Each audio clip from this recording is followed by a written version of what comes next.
munaasabadda midnimada aadamidoobe oo ka qabsoontay magaalada Burco ayaa ujeedkeedu waxa uu daaranaa isdhexgalka iyo sidoo kale isbarashada qaar ka mid ah ardayda wax ka barata magaalada Burco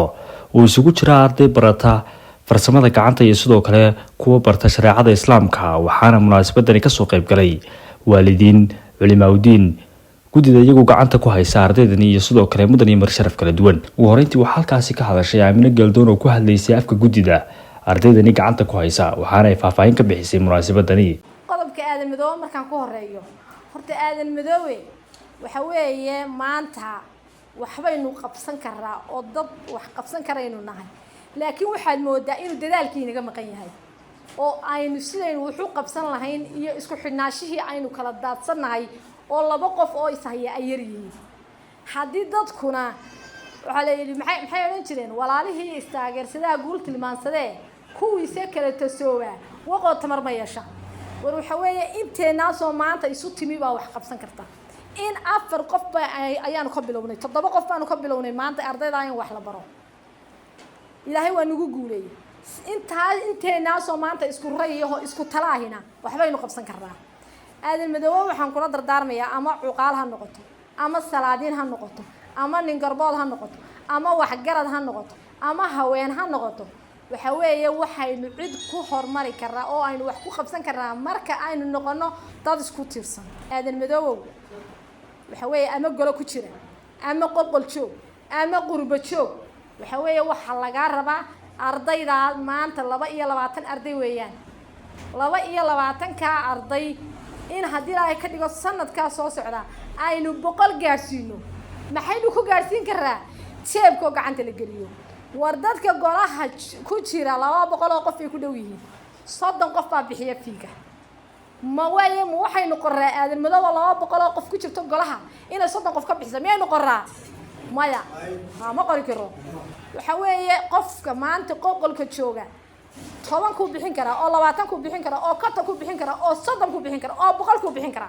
qurba joog yaan lagu halay haddii la qurba joog wuxuu soo bixin waayay waxba inoo suurta gali maayaan waxaynu leenahay ganacsato waxaynu leenahay niman waaweyn oo maanta lacag haysta dawladaynu ku jirnaa waynu shaqeynaa war ilmaada reeraynu gacmaha is qabsano oo dadkeena haddii la ka dhigo maaha wax barashadana kaliya danyar baynu leenahay aqoon baynu leenahay haddaad imika dadkeena dhex martaan dad badan oo haddii la ka dhigo inooga baahan waxtar baa jira oo dhulka yaala inaynu dadka haddii la ka dhigo aynu wax taro oo aynu ka qayb qaadano waxtarkooda ayaan aadan madoobe horta marka ugu soo codeer iyo cod gaaban bay ku sheegayaan gudidu waxa weeye anaa ka wakiila iyo sheekh Ismaaciil waanu mahad celinayaa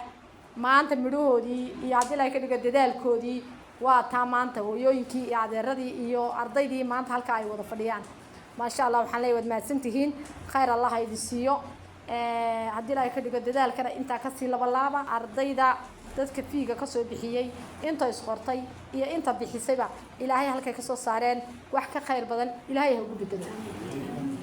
inta aan isqorin ee daawashada ka ah ee dhageysiga ka ah ee eegaysa ee golaha ku jirta ee ka war haysana waxaan leeyahay haddii ilaahay ka dhigo ka qayb qaata fursadana hesheen waa fursad hadiya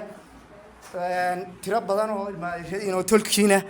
ayaan maartay runtii aan ku soo tartantay laakiin iyana nasiibkoodu siin marka ka faa'iideysta insha Allah waxaan halkan kale uga mahad celinayaa qurbo joogta reerka balaagaadan meel kastay joogtoona waa salaamaya barnaamijka insha Allah inay sida uga qayb qaateen oo ku mahadsan yihiin horta waa mid laga maarmaana oo fiican weeyaan dadka tolka ah inay markaa dacwadooda iyo diintooda inay hormariyaan inay iska warhayaan in markaa wax weeye cidda wax baratay cidda kale markaa ay la jeclaadaan oo ku soo dhaweeyaan markaa wax weeye golayaasha markaa cilmiga ku soo dhaweeyaan oo mid laga maarmaana dhalinyarada gaar ahaan imka lagu dadaalayo ilaahay subxaanahu wa ta'aala khayr ha siiyo gudida markaa wax weeye qurbaha joogta ee madoobe iyo markaa wax weeye qolyaha kale markaa gudida kale markaa wadanka joogtaba iyagana waa mahadnaqaya jazaakumullahu khayran marka gaar ahaan dadka da'yarta ah iyadoo cilmiga iyo diinta qof kasta u baahan yahay haddana da'yarta ayaa markaa si gaar ah xooga in loo saaro la isla qaatay maadaama oo dhalinyaradu ay yihiin cidda ugu muhiimsan ee markaa wax weeye wax la baro ilaahay subxaanahu wa ta'aala dad buu ku amanay yani markaa wax weeye inay yihiin da'yar innahum fityatun aamanuu birabbihim nimankii dhalinyarada ahaa ee godka markaa galay ee muddada 300 sano dheeraadka markaa ku jiray markii tolkood ay xumaadeen ay ka dhex baxeen ilaahay markuu nimanka amaanay wuxuu ku amaanay innahum fityatun aamanu birabbihim waxay ahaayeen da'yar rabbigood markaa xir rumeeyey waxay ku tusinaysaa ahamiyadda ay leedahay dhalinyaranimadu marka caruurtaas yaryar ee ubadkeeniya inaynu uga faa'iideyno waqtigooda dhallinyarnimadooda oo aanu cidla uga lumin waa in markaa xiya gacmaha isu qabsano waa mid markaa xilaga maarmaana qul hal yastawi alladina yaclamuuna walladina laa yaclamuun inamaa yatadakkaru ulul albaab miyay siman yihiin bu ilahay subxaana wa tacala dadka aqoonta bartay iyo dadkaan aqoon baranay yani ma sinaba ilahay subxana wa tacala inamaa yatadakkaru ulul albaab dadka caqliga wanaagsan ee cilmiga ee diintu ku jiraan dadka unbaa waantooba oo markaa fikira oo markaa wax fahma baarak allahu fiikum diinteenna iyaynaan quursanin da'yartiyo dhalinyarta aynu kula dadaalo oo cilmiga markaa aynu aad iyo aad ugula dadaalo ardayda iyo waalidiinta waxay awalan inay isbartaan ardaydii la kulmiyo inama yaryar iyo waaweynba qoladii farsamada gacanta iyo kuwii shareecada intaba la isu keeno habli iyo wiilalba waalidkii lala dardaarmo ardayda dhalay ee wax loo barayay dadka waxbarashada dacminaya ee dhaqaalaheeda bixinaya inay lama joogaan waa fursad ilaahayna siiyey subxaana wa tacaala intayna halkan joogtaa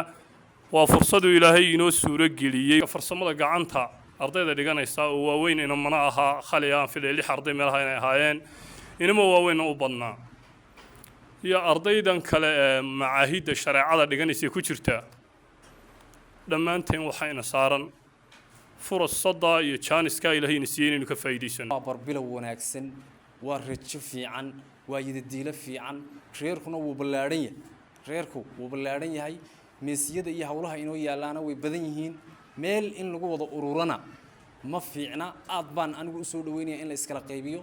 qayb waxa weeye taakulaynta ay ka shaqeyso qayb waxbarashada ay ka shaqeyso qayb waxa weeye waxyaabaha kale ay ka shaqeyso horumarka asaasiyaadka ah ee waxa weeye kaabayaashii nolosha anana waalid baan idin hado